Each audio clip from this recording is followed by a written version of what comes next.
लेकिन मैं अपनी बात करने से पहले मेरी डॉटर से आपको मिलाना चाहता हूँ।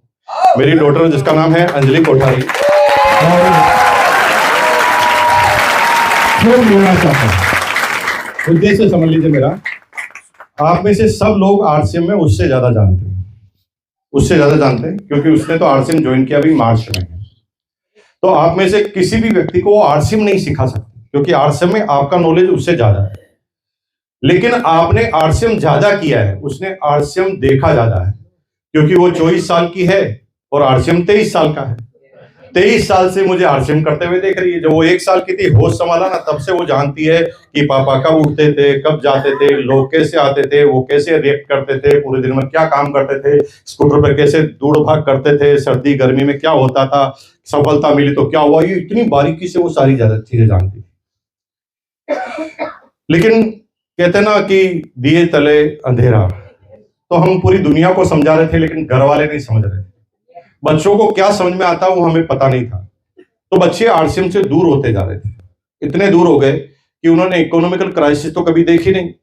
पैसे की वैल्यू क्या होती है वो तो आप लोग जो अलग अलग स्टेट से यहाँ पर आकर बसे हैं वो जानते हैं, है ना। ये थोड़े से चंद पैसों के लिए आपको स्टेट छोड़ने पड़े, अपने घर बार को छोड़कर फरीदाबाद पे दिल्ली में आकर बसना पड़ा।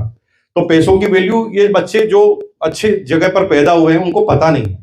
क्योंकि जब वो 2 साल की थी तो ना, मेरा आरसीएम बिजनेस का 1 महीने का कमीशन 2,85,000 का था। 1 महीने का 2,85,000 का, जब वो 2 साल की थी। तो इकोनॉमिकल क्राइसिस क्या होता है उन्हें पता नहीं है। मेरी पूरी इंटायर एजुकेशन हुई है 5 रुपए सालाना फीस में। गवर्नमेंट स्कूल के अंदर 5 रुपए सालाना फीस लगती थी, उसमें मेरी एजुकेशन हुई। और जब वो 2nd, 3rd, 4th क्लास में पढ़ती थी तो उसकी फीस थी 7 लाख रुपए पर ईयर।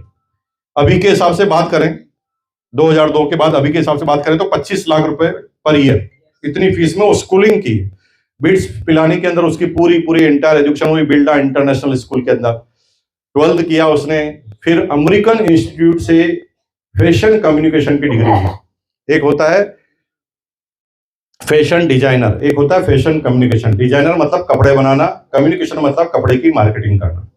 तो फैशन कम्युनिकेशन की डिग्री ली। फिर उसने जॉब चालू किया मुंबई में, पीआर का, पब्लिक रिलेशनशिप ऑफिसर का जॉब चालू किया, फिल्मी सेलिब्रिटी का। तो शाहिद कपूर, अनिल कपूर, प्रियंका चोपड़ा, इन सब की वो पीआर रही है। पीआर का मतलब क्या पहले समझ लीजिए। पब्लिक जो होती है ना, उसके अंदर एक सेलिब्रिटी की इमेज कैसी हो, ये पीआर डिसाइड करता है ना। पीआर कहता है ऐसा ऐसा करो ताकि पब्लिक आपके बारे में ये सोचेगी। जैसे नरेंद्र मोदी जी को आपने कोविड में दाढ़ी बढ़ाते हुए देखा कि नहीं देखा? कितनी बड़ी दाढ़ी कर ली थी उन्होंने। ये उनका आइडिया नहीं था, वो उनके पीआर का आइडिया था।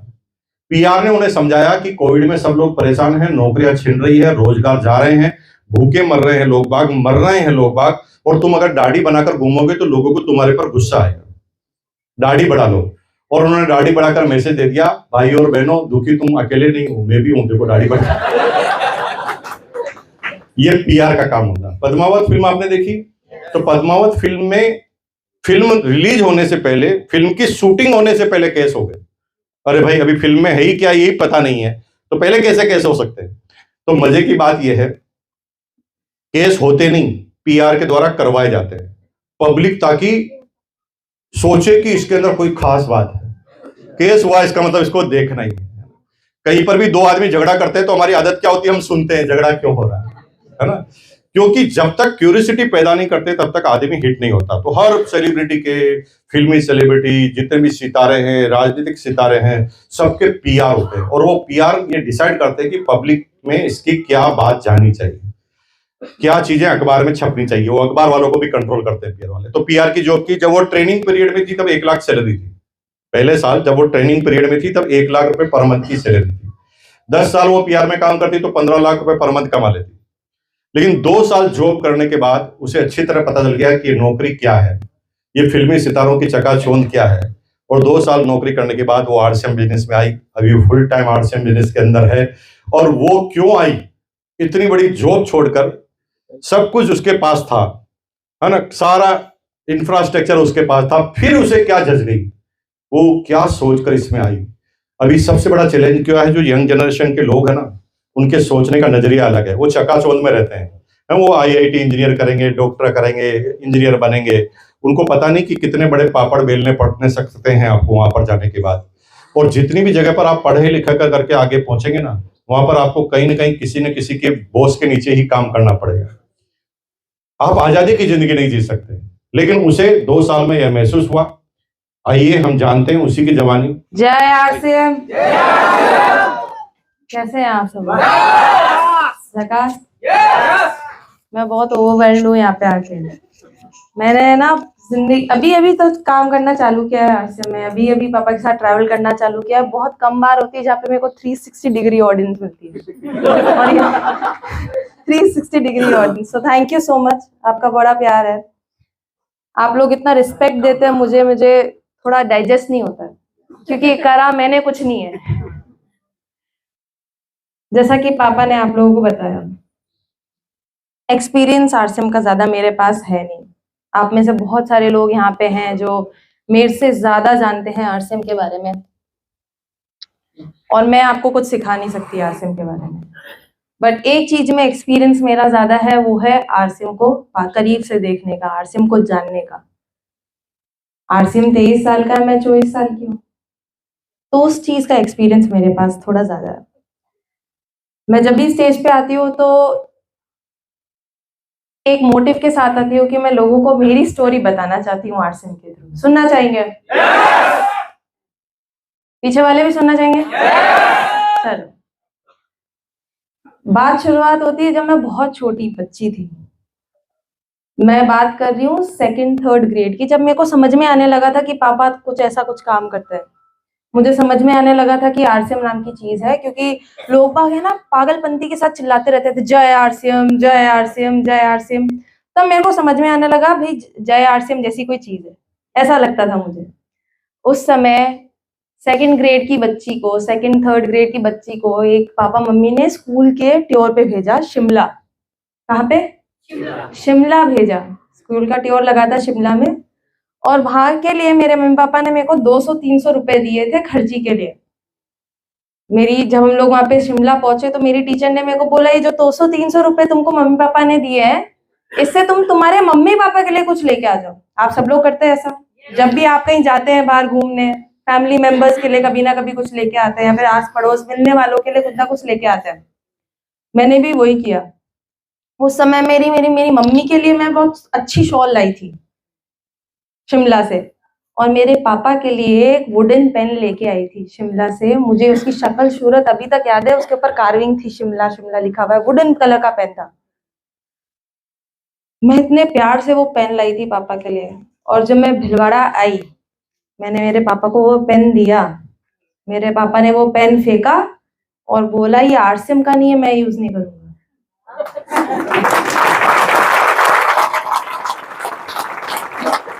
आप लोगों को बहुत अच्छा लग रहा होगा, वाह वाह मुकेश,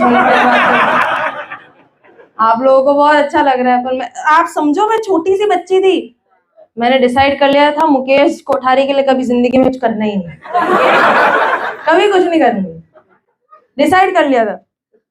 मतलब जय आरसीएम क्या पागलपंती चढ़ी रहती थी एकदम, जय आरसीएम जय आरसीएम। एक बार क्या हुआ था, हम बहुत छोटे हुआ करते थे, पापा का कॉल टाइम, मीटिंग का कॉल टाइम था पूरी टीम का 8 बजे सुबह। कुछ लोग इतने पागल थे, 5:30 बजे हमारे घर पे आ गए सुबह। छोटे बच्चे को क्या है, मतलब उसको ज्यादा समझ में नहीं आता। मैं इरिटेट हो गई थी, मुझे लगा था यार ये पीछा छुड़े है जो अच्छा। मेरे को समझ में नहीं आता, तो छोटे बच्चे को तो यही चाहिए, पीस शांति, मेरे को अपने आप में रहने दो।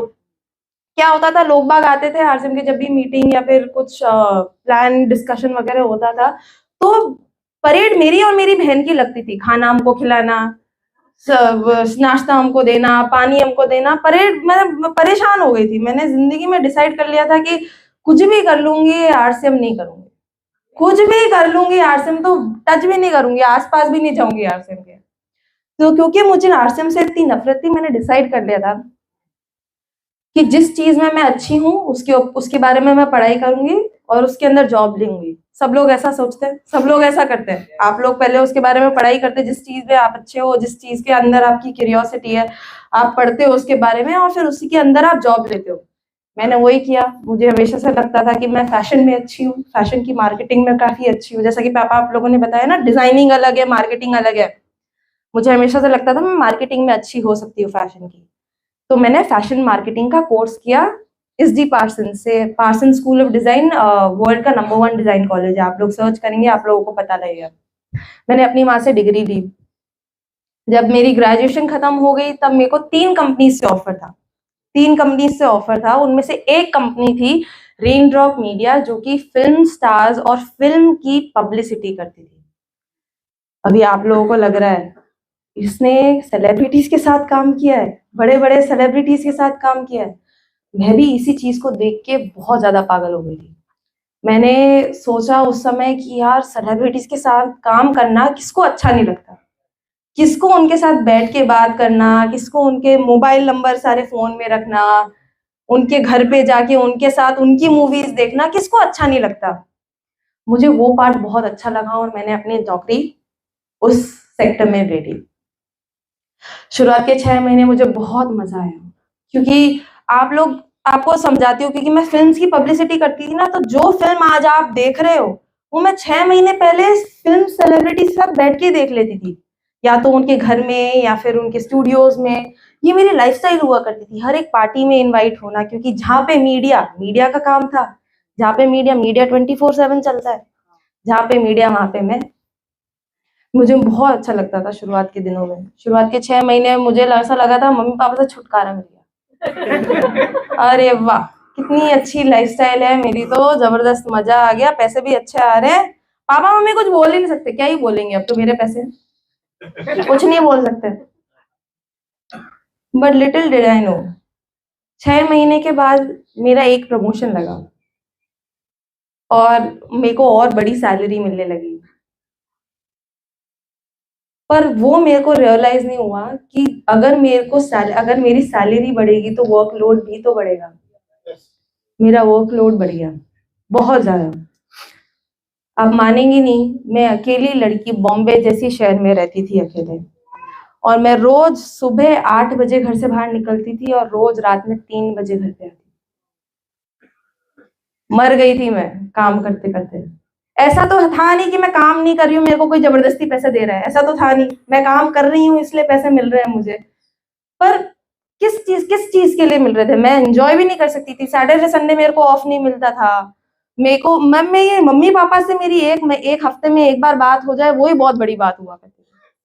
खुद के लिए टाइम नहीं था।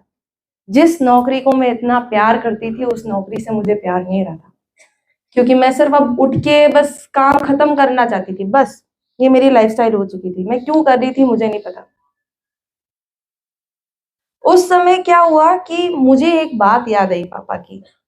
मैं जब ये नौकरी जब ले रही थी ना, तब मेरे को पापा हमेशा बोलते थे कि तू 2 साल काम तो करके देख ले, तुझे समझ में आ जाएगा तेरी नौकरी में और मेरी चीज में क्या डिफरेंस है। तो मैं क्या कंपैरिजन खूब करती थी, अभी भी करती हूँ पापा से, खूब कंपैरिजन करती थी। मुझे रियलाइज हुआ कि यार मेरे ऐसा तो है नहीं कि मैं मेरे पापा से बहुत ज्यादा कमा रही हूँ। मेरे पापा मेरे से ऑब्वियसली बहुत ज्यादा कमाते हैं, पर मेरे पापा आराम से काम करते हैं, लगन के साथ काम करते हैं, पैशन के साथ काम करते हैं। जिस चीज में मेरे लगन ही नहीं है, पैशन ही नहीं है, मैं कैसे काम करूं। मैंने मेरे पापा को सिर्फ वैसे ही काम करते हुए देखा है, मस्ती में काम करते हुए देखा है, और मेरे वो काम में मेरी मस्ती रही नहीं थी। उस दिन मैंने ऐसा सोचा कि शायद मेरे पापा जो करते हैं वो ठीक ही है। बस ऐसा लगता था कि जो करते हैं वो ठीक ही है, फिर भी मेरे लिए नहीं है। ये मेरा फर्स्ट रियलाइजेशन था कि ठीक है, आरसीएम है, कुछ कर लेंगे, ठीक है। बट फिर 1 साल हो गया मेरी नौकरी को। 1 साल खत्म होने के बाद कुछ ऐसा हुआ जो बहुत बड़ा डिसीजन था मेरा आरसीएम करने के पीछे, बहुत बड़ा। ये सबसे बड़ा रीजन था मेरा कि मैंने डिसाइड कर लिया कि शायद आरसीएम से बेटर कुछ है नहीं। मैं बात कर रही हूँ एआई की, आर्टिफिशियल इंटेलिजेंस की। आप में से कितने लोगों को आर्टिफिशियल इंटेलिजेंस के बारे में पता है? काफी लोगों को पता है। जिन लोगों को पता नहीं है मैं आपको समझाती हूँ, सब्र रखिए। अगर नहीं आए समझ में तो बताना। सिंपल सी भाषा में आर्टिफिशियल इंटेलिजेंस को अगर समझाना चाहूँ तो आप लोग जब छोटे बच्चे हुआ करते थे तब आप सोचते थे कि यार जब मैं बड़ी होंगी या फिर होऊंगा तब मेरा सारा काम एक कंप्यूटर करने लग जाएगा, सोचते थे ऐसा? सो गए क्या सब लोग? सो गए सब लोग? सोचते थे कि नहीं सोचते थे ऐसा कि कभी ना कभी कोई कंप्यूटर, जितनी भी सारी चीजें आज मैं कर सकता हूँ वो एक रोबोट करने लगेगा या फिर कहीं कंप्यूटर करने लगेगा। मेरी नौकरी में मेरे साथ ऐसा होने लग गया।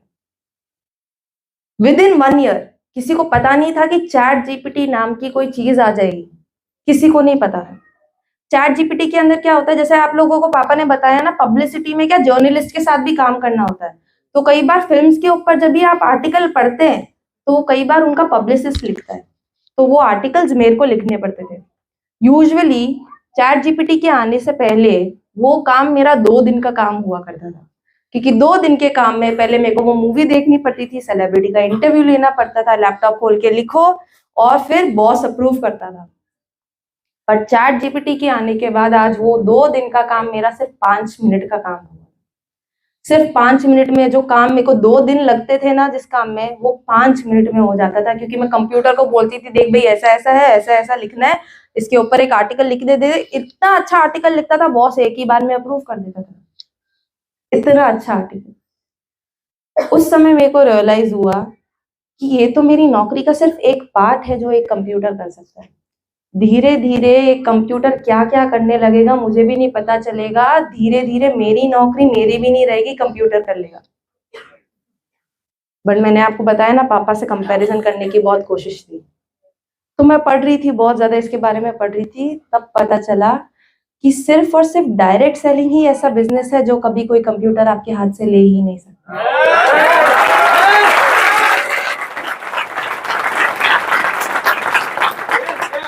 जानना चाहेंगे क्यों? जो लोग नहीं जानना चाहते वो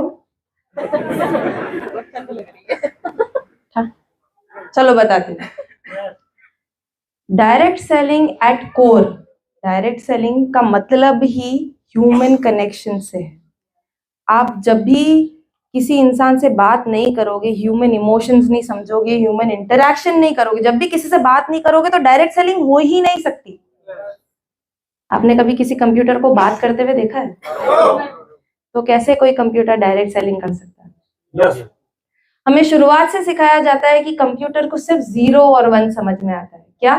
0 और 1, वही कोड समझ के आज कंप्यूटर जो कुछ भी कर सकता है वो कर सकता है। पर कभी कोई कंप्यूटर ह्यूमन इमोशन समझ ही नहीं सकता। आपकी क्या प्रॉब्लम है, मेरी क्या प्रॉब्लम है, उसके अकॉर्डिंग मैं आपको एक प्रोडक्ट बताऊं, ऐसा कभी कोई कंप्यूटर कर ही नहीं सकता, क्योंकि कंप्यूटर को डेटा चाहिए रहता है, हिस्ट्री चाहिए रहती है, इमोशंस नहीं समझ में आते कंप्यूटर को। जब मुझे ये चीज समझ में आई, मुझे लगा ये बहुत ज्यादा फ्यूचरिस्टिक है, मेरी नौकरी तो धीरे धीरे चली जाएगी। और मुझे पता है आज तो विद इन 1 ईयर एक कंप्यूटर मेरी नौकरी करने लगा है। धीरे धीरे क्या हो जाएगा पता नहीं चलेगा। अभी जैसे आप में से कितने लोग फार्मर्स हैं यहाँ पे? कोई फार्मर है? और क्या क्या ड्राइवर्स वगैरह हैं यहाँ पे? कुछ नौकरी करते हैं? तो जैसे आप लोगों को बताना चाहूंगी मैं, अगर आपको लग रहा है कि ड्राइविंग का बिजनेस कहाँ जा रहा है, कहीं नहीं जाएगा, कभी कोई कंप्यूटर कर ही नहीं पाएगा, पर कर रहा है ना। टेस्ला ने ऐसी गाड़ी बना दी है जो ऑटोमेटिक चलती है, किसी ह्यूमन की जरूरत नहीं होती है। फार्मर्स, अगर कोई फार्मर है तो उनको बताने में बहुत खुशी होगी कि ऐसे फार्म डेवलप्ड हो गए जहाँ पे रोबोट्स ही काम करते हैं, एक भी इंसान काम नहीं करता, वो रोबोट जाता है, एक बीम फेंकता है उसके ऊपर, प्लांट के ऊपर, पता लगा लेता है इसको क्या बीमारी है, पेस्टिसाइड की जरूरी है, कितना पानी की जरूरी है, फ्रूट निकालना है या नहीं निकालना है, सब कुछ पता कर लेता है। तो अभी शायद इंडिया में ये चेंज धीरे धीरे हो रहा है, बट विद इन 5 ईयर्स ये चेंज बहुत ज्यादा तेज हो जाएगा। मेरे को ये जब चीज रियलाइज हुई, मुझे लगा कि आगे पीछे मुझे आरसीएम में कुछ ना कुछ तो करना पड़ेगा। मेरे पापा के पास बहुत सेट, मैं लकी हूँ कि मेरे पापा ने मेरे को एक सेट बिजनेस करके दिया है। आप ही वो अपने बच्चों के लिए चीज कर सकते हैं।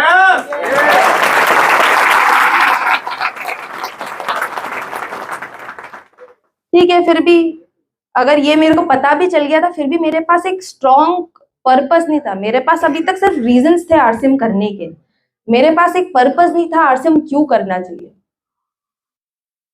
फिर एक दिन क्या हुआ, ये मेरी नौकरी को 1.5 ईयर्स हो चुके थे। मैं आपको अभी की बात बता रही हूँ, मार्च पिछले साल की बात बता रही हूँ।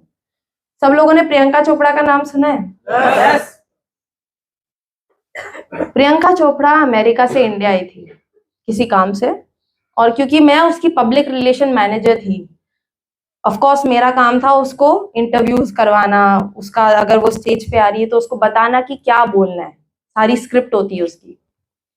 क्योंकि इतना बड़ा प्रोग्राम था तो मेरी कंपनी की जो बॉस थी, जिस कंपनी में मैं काम कर रही थी, उस कंपनी की बॉस भी आई उस प्रोग्राम में। और प्रियंका चोपड़ा को क्या, मैंने पूरी स्क्रिप्ट दी थी कि देख भाई ऐसा ऐसा बोलना है, ऐसा नहीं बोलना है, मीडिया वाले बैठे हुए हैं, कुछ भी बोल दोगे तो हर कुछ ही लिख देंगे, तो आराम से साफ सुथरा अच्छे से बोलना। प्रियंका चोपड़ा को बुलाया, वो स्टेज पे आई, बोलने लगी। बोलते बोलते उसने कुछ ऐसा बोल दिया जो उसको नहीं बोलना चाहिए था, और मेरी बॉस मेरे ऊपर चढ़ना चालू। मेरी बॉस ने, तेरा दिमाग खराब है, तेरे को बताया तो था कि ऐसा ऐसा नहीं बोलना है, नहीं तो जर्नलिस्ट हर कुछ ही लिख देंगे। अब मेरी क्या मिस्टेक, प्रियंका चोपड़ा का मुंह है, आएगी बोलेगी जाएगी, मेरी क्या मिस्टेक, मैंने तो बता दिया, इसमें मेरी कैसे मिस्टेक हो गई? जब उसने आया है, मैंने स्क्रिप्ट दे दी है, इसमें कैसे मेरी मिस्टेक हो गई? सारे बॉस ऐसे ही होते हैं, खड़ूस, सारे बॉस समझते ही नहीं है रीजन, एक भी रीजन नहीं समझते। मेरी बॉस ने, जो मेरी मिस्टेक भी नहीं थी, उसके ऊपर मेरे को इतना रुलाया उस दिन। लड़कियां समझेंगी, उस दिन मैंने काजल मस्कारा पहन रखा हुआ था, रोते रोते सब कुछ साथ में आता है साथ में। पैंडा, किसी पैंडा को देखा है किसी ने? पैंडा जैसी लग रही थी मैं, पैंडा एकदम काला काला आंखें, एकदम ऐसी ऐसी हो गई। इतना रुलाया मेरी बॉस ने मुझे। उसी दिन रात में 12 o'clock के पास मैंने पापा को फोन किया, और मैंने पापा को बोला, पापा मैं क्यों कर रही हूँ ये नौकरी, मुझे बिल्कुल भी अच्छी नहीं लग रही है। एक मतलब मजदूर की तरह काम करवाए जाते हैं, रीजन भी नहीं समझते। मुझे बिल्कुल भी मजा नहीं आ रहा है, मैं किसके लिए कर रही हूँ ये नौकरी। आप मेरे को बताओ, अगर मैंने फ्यूचर में कभी डिसीजन बनाया आरसीएम करने का, तो आप मेरा साथ दोगे? पापा ने बोला, अभी के अभी नौकरी छोड़ा और आरसीएम चालू कर दे।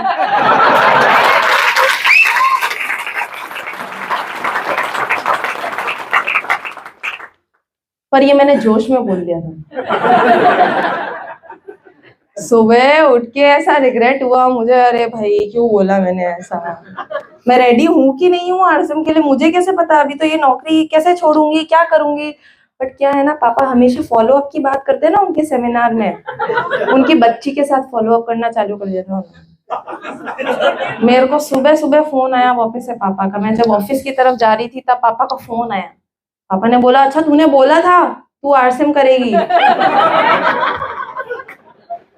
अब तू ऐसा कर, है ना, 17 मार्च को मेरी नाला सुपारा में मीटिंग है, नाला सुपारा बॉम्बे में, मेरी नाला सुपारा में मीटिंग है, तू ऐसा कर, तू मीटिंग में आ जा। आप में से बहुत सारे लोगों को भी यहाँ पे जबरदस्ती लाया गया है, मुकेश कोठारी की खुद की बेटी को भी जबरदस्ती लाया गया है। मेरी क्या छुट्टी नहीं रहती थी, सैटरडे संडे मेरी छुट्टी नहीं रहती, तो मैं बॉस को झूठ बोल के कैसे भी करके मैं पापा के साथ मीटिंग में चली गई। अब मैं मीटिंग में गई, दिमाग खराब होना चालू, क्योंकि सब लोग जय आरसीएम चला रहे। इतना परेशान कर दिया। शुरुआत के 10 मिनट में मैंने डिसाइड कर लिया कि शायद मैंने बहुत जल्दी बोल दिया, कुछ गलत ही बोल दिया पापा को, अब मैं पीछा कैसे छुड़ूं। एक के बाद एक करके लोग बाग आए जा रहे हैं, आरसीएम क्यों करना चाहिए, बात कर रहे हो उसके बारे में। सब लोग आके यही बात बता रहे हैं, आरसीएम इज ग्रेट, आरसीएम करना चाहिए, ये वो। पर मेरे को समझ में नहीं आ रहा था ये क्यों कर रहे हैं। मैं तो बड़ी हूँ आरसीएम के साथ, मैं तो बड़ी हुई हूँ, मेरे को तो आरसीएम का A to Z पता है क्या है बिजनेस में, समझ में नहीं आ रहा था। फिर एक कोर लीडर नहीं, सॉरी, एक फीमेल लीडर है, मैं सपना बाफना, आप में से लोगों ने सुना है किसी का नाम, उनका नाम सपना बाफना, बॉम्बे से काम करती है, मेनली वो वुमेन एम्पावरमेंट वगैरह के ऊपर काम करती है, आरसीएम में की सोल के ऊपर काम करती है। वो स्टेज पे आई और वो बताने लगी कि कैसे ये बिजनेस लड़कियों के लिए है, डायरेक्ट सेलिंग का बिजनेस एक लड़की से एक लड़की ने शुरुआत की थी। वो इन सब चीजों के बारे में बात कर रही थी, और मैं उस समय ज्यादा सुन नहीं रही थी, क्योंकि मेरे को ज्यादा इंटरेस्ट नहीं था कि क्या बोल रहे लोग, मैं ज्यादा सुन नहीं रही थी, जैसे आप लोग भी, कई लोग होंगे यहाँ पे ऐसे। मुझे ज्यादा इंटरेस्ट नहीं आ रहा था। फिर मीटिंग खत्म हो गई, मीटिंग खत्म होने के बाद बहुत सारे लड़के, बहुत सारी लड़कियां मेरी एज की मेरे पास आई और वो बताने लगे कि आपकी लाइफ कितनी अच्छी है, आपको तो कोई प्रॉब्लम ही नहीं आती होगी, कितनी अच्छी लाइफस्टाइल है, आप तो इतना सब कुछ कर सकते हो। उस मीटिंग के बाद मेरे को रियलाइज हुआ कि अब मेरे को चमका कि अगर मैं जैसी भी लड़की हूँ आज जो भी कर सकती हूँ as a women, as a लड़की, अगर आज मेरे मम्मी पापा मेरे को सोलो ट्रिप पे इंटरनेशनली भेज देते हैं, वो सब किसकी वजह से मैं कर सकती हूँ? हमारी लाइफ में आरसीएम है, इसकी वजह से मैं ऐसा सब कुछ कर सकती हूँ।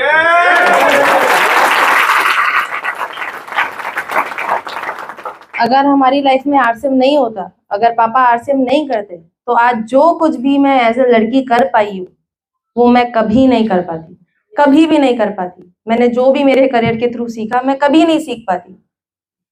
और जब ये मेरे को रियलाइज हुआ ना, तब मैं चाहती थी कि ये स्टेज जो आज मैं यहाँ पे जहाँ पे हूँ, वो स्टेज मैं बाकी लड़कियों को भी एक्सटेंड करना चाहूंगी, क्योंकि अगर मेरी लाइफ में सिर्फ आरसीएम की वजह से इतने सारे चेंजेस आ सकते हैं, तो बाकी सारी महिलाओं की लाइफ में क्या क्या हो सकता है।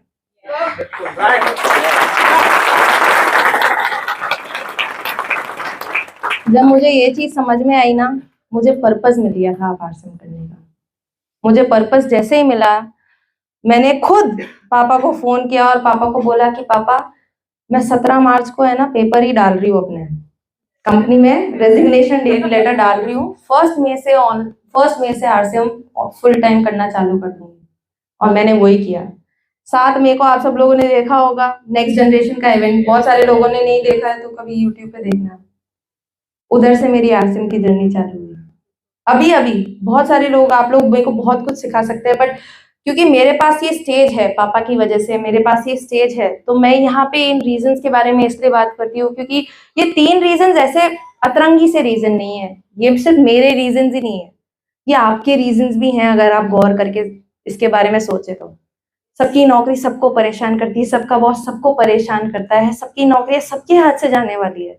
और वुमेन एम्पावरमेंट सिर्फ आज एक लड़की का काम नहीं रहा है, लड़कों का भी इक्वल काम हो गया है। सिर्फ एक लड़का ही घर नहीं चलाता है, लड़की भी इक्वली साथ देती है उस चीज में। तो क्योंकि ये जो 4 रीजंस जो मैंने आपको बताए, ये सिर्फ मेरे रीजंस नहीं, आपके भी रीजंस है। और अगर आपके रीजंस नहीं है तो अगर आप किसी को आगे फ्यूचर में किसी को ज्वाइन कराएं, उनके रीजंस बन सकते हैं, स्पेशली यूथ। एआई का जो ये पॉइंट है ना, ये सबसे बड़ा रीजन था मेरा आरसीएम करने का। आप किसी भी यूथ को जाके इसके बारे में अगर समझाएंगे तो वो समझेंगे, क्योंकि हर यूथ को पता है कि एआई कैसे कैसे उनकी जॉब ले रहा है। इसी के साथ मैं अपनी बातों को विराम देना चाहूंगी, क्योंकि आप लोगों को लग रहा है मुकेश जी कोठारी को कब बुलाएंगे वापस से। आप लोग यही सोच रहे कि किसको माइक पकड़ा दिया, इसके लिए तो नहीं आए थे हम। But anyways, thank you so much.